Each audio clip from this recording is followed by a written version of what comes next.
This podcast series is supported by members at Patreon. If you want to support this podcast series, head to patreon.com/Cascadian Beer.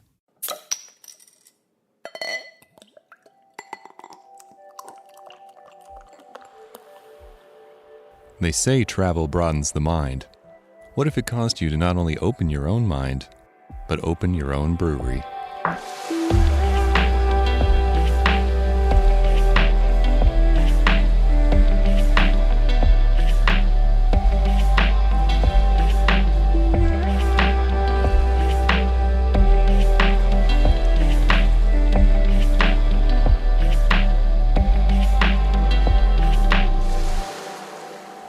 Welcome to the Cascadian Beer Podcast. My name's Aaron and I'm a Cascadian.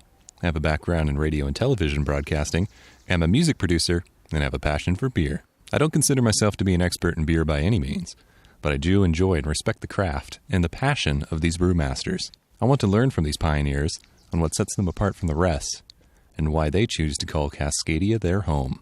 Cascadia is a bioregion of the Pacific Northwest and the North American continent. It's made up of the U.S. states of Washington and Oregon, as well as the Canadian province of British Columbia. In this podcast series, I'll be profiling the unique breweries of Cascadia, a region that has a strong presence on the international beer scene. In this episode, I'm in my hometown of Bellingham, Washington, the city of subdued excitement. Bellingham has seen an explosion of local breweries in recent years, all of which are very unique in their own approaches and styles. Started in May 2014, Wander Brewing is one of those so-called originals of this boom in Bellingham beer. I'm Chad, owner and brewer. And I'm Colleen, owner and... master of everything besides brewing. Yes. When did Wander start? We opened our doors in May of 2014, but we'd had the building about 6 months before then. The genesis of it all was we were overseas backpacking. We took a big trip back in 2009, 2010 and wrote the business plan, and we're backpacking around exploring kind of the world and experiencing the world, and wrote the business plan, and I applied to business school, applied to brewing school, and came back to the States then, and that's when it kind of took shape kind of after that backpacking trip. So I take it that's where the name Wander comes from then, right? Yeah, I mean, a lot of it's been kind of the way we've lived our life. The trips we've taken, we've done a lot of traveling and backpacking. It also fits our beer styles and kind of our culture here. I mean, our beer, we don't do just one type of beer, or we don't focus really on one particular thing. I mean, we do lagers, we do ales, we do hoppy beers, we do clean beers, we do light, dark, big barley wines, we do easy drinking, table beers. We're moving pretty heavily into wood and barrel-aged beers, but we do a little bit of everything. So Wander kind of fits with that too. We don't like to put too many restrictions on ourselves. And then kind of our culture too. So we want a place that's kind of open to everyone and not have too many limits or boundaries on it. You both originally from Bellingham? No, I'm from Illinois. And I'm from a small town in Iowa called Eldridge. Right. So how did you end up here? Let's see.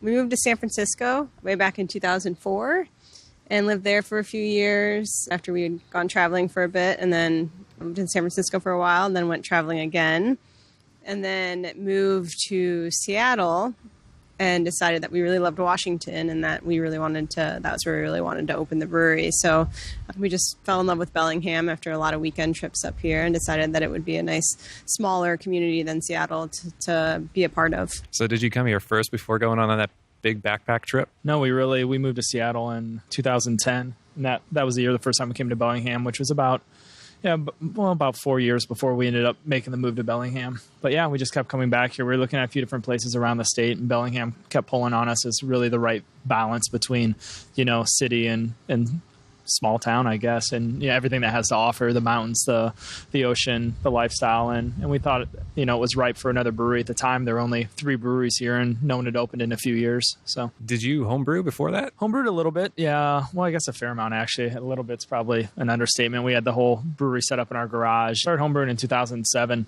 One weekend, came back from a camping trip in Yosemite, and just, hey, now's the time to try out homebrewing, and tried it and got hooked on it. And something just kind of clicked with us that we really loved it. We really liked fermentation, and we were actually pretty heavily into wine, and had aspirations of possibly opening a winery sometime down the road, and then beer just hooked us.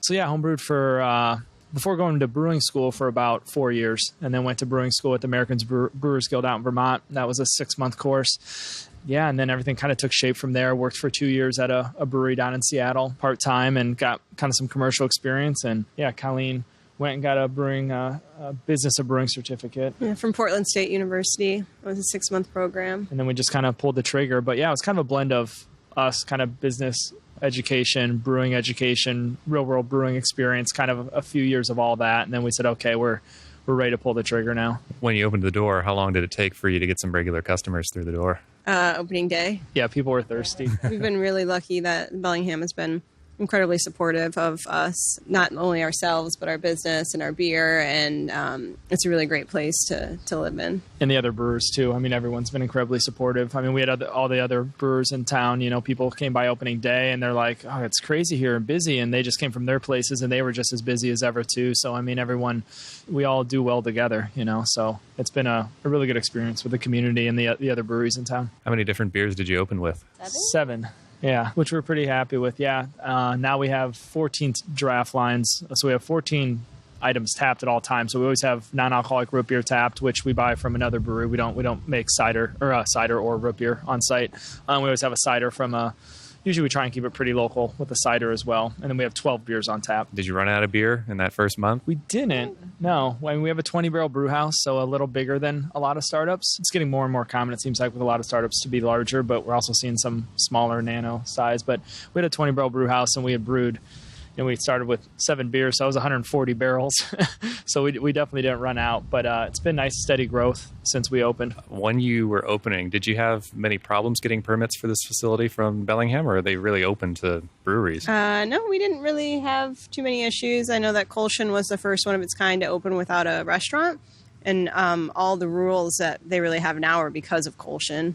They had to come up with when they were opening. So they really put in all the hard work for us. But yeah, it was great. We had people say, what was it like to work with the city, expecting us to be like, oh, it was terrible and a headache. And the city was great to work with. You almost say that surprisingly, but because you hear like, oh, it's all the pain. And yeah, I mean, you just got to have your ducks in a row and have what they asked for. But it was great working with them. And the businesses, you know, around us in this part of town, we're just off the northern edge of downtown. It's been great. It was really pretty, I won't say painless. Building the brewery is very difficult, but working with the city was a good experience overall. You'd been open for a while, and then what made you want to submit your beers for some international beer awards? Because you guys have actually got quite a few medals on the wall there. I mean, I think that competitions are just a good way to get feedback from really experienced judges and get their input and see what you can change about your beers, see what people like, see what people don't like. And that's kind of always been our, we're all about feedback and changing our beers and making them better and better and better. That's our only goal, is to make the best beer we possibly can. So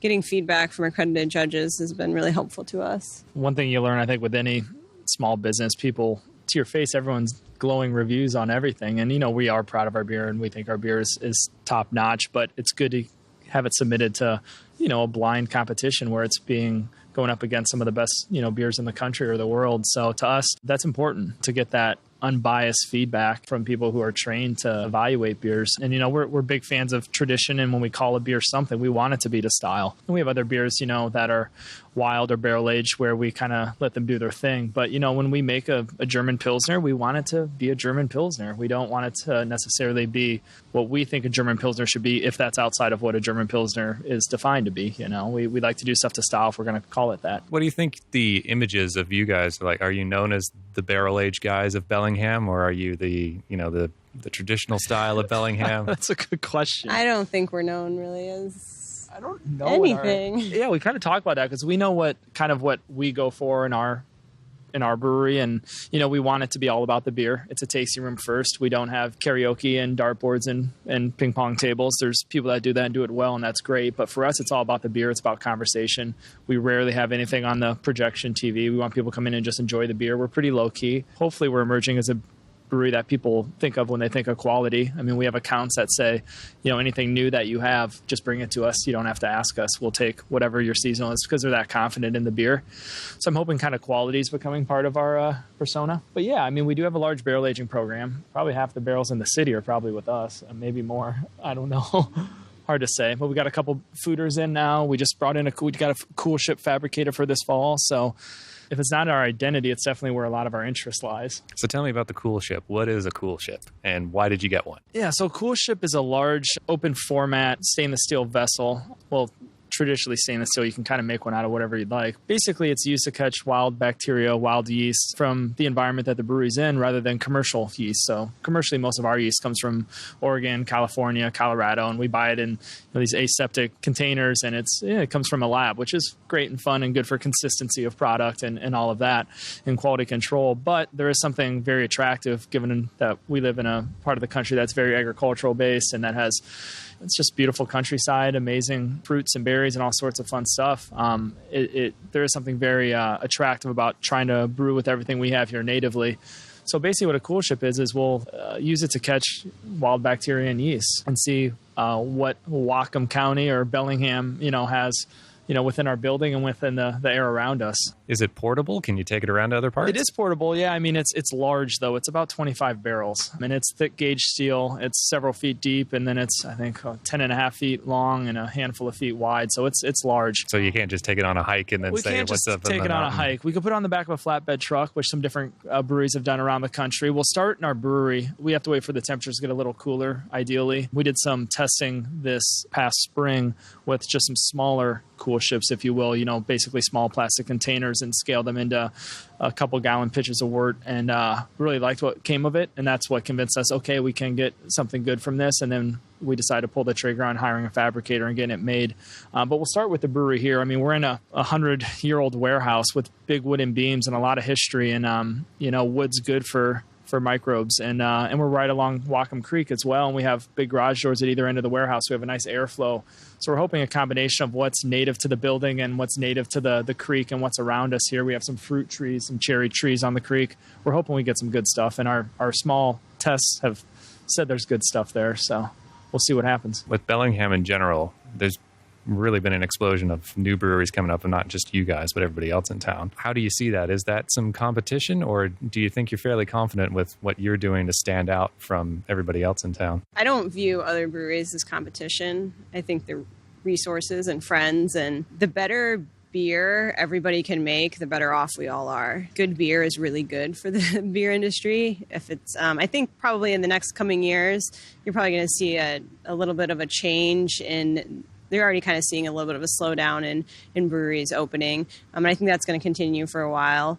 But I think if you're making good beer and you're in a great community like Bellingham, I think it's a great thing. No, I think as long as the new breweries and all of us that are coming into it have the right attitude and openness that the people before us had and are respectful of what people before us have done. We have amazing breweries that paved the way in Bellingham that do a mind-blowing amount of amazing stuff for the community, philanthropic things, and just helping each other out. And as long as we can all keep that tradition alive, I know everyone locally is seeing growth, so no one's hurting. It might be growth at different rates and different types of growth for different people, but I don't see it slowing down. And locally, and I don't think more breweries I don't think they've hurt each other personally. And kind of along those same lines, it's only a few years running, but Bellingham Beer Week, what does it mean to you, and what have you done this year for it? So it'll be September 9th through the 18th. We just, us and Colshin, another brewery in town here, just released a beer on Friday. That's a raspberry lager that we brewed together at Colshin's K2 facility and put it in 6-packs, cans, because they have a nice canning line over there, and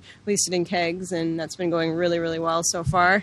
And then we have a couple events during Beer Week. We have a couple things still in the works that we're not ready to discuss just yet because they might not happen. If they happen, they'll be awesome. Yeah. On September 11th, a Sunday, we have our 3rd annual Wander to Wander 1K, which is from Johnny's Donuts to Wander.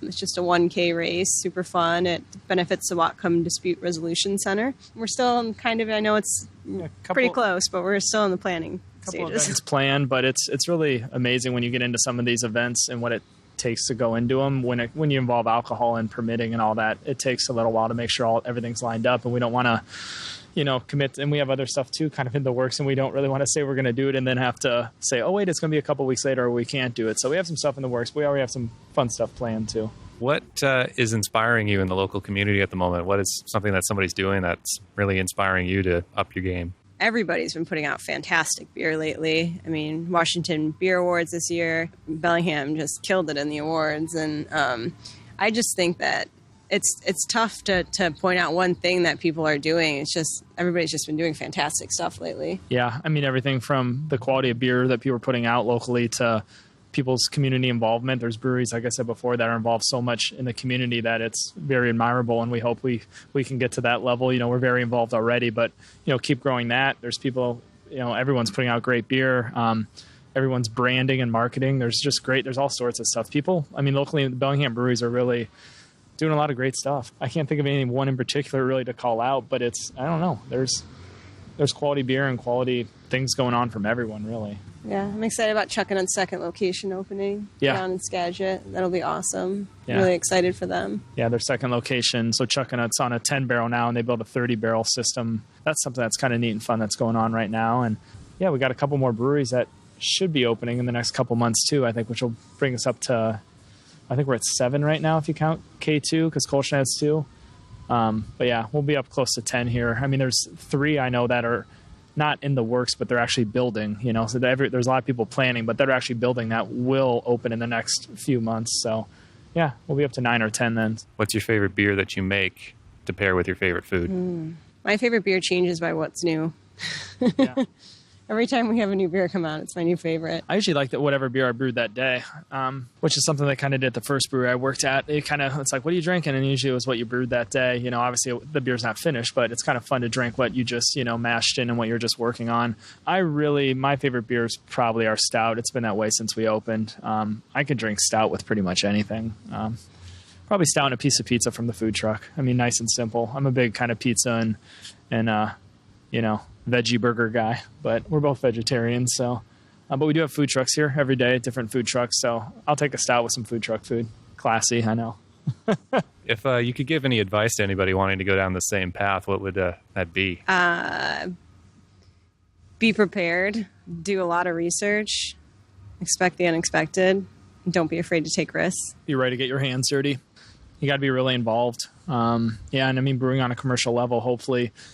If someone is looking to open a brewery, Colleen runs the business side, but from the production side, it's a lot of physical labor, and I think that gets overlooked sometimes by folks who maybe are opening a brewery that haven't actually worked in a commercial brewery. But it's, at the scale we're all doing it, 5, 7, 10, 15 barrel systems. It's a lot of manual labor. So be ready to get your hands dirty and be ready for a lot of time on your feet, your back aching a little bit. And, yeah, but it's good. It's amazing having something tangible, at the end of the day that you actually created, that people are coming into your building to sit down and drink. That's all the satisfaction, we need. Yeah, it's a generic answer, but it is a lot of hard work. For however long you think you're going to be at work every day, you can just go ahead and double that. I think how long before we really got a good break after doors opened? It took 6 months to open the brewery, and then we didn't get a good break for another 6 or 8 months. So, it's probably... You got a day off.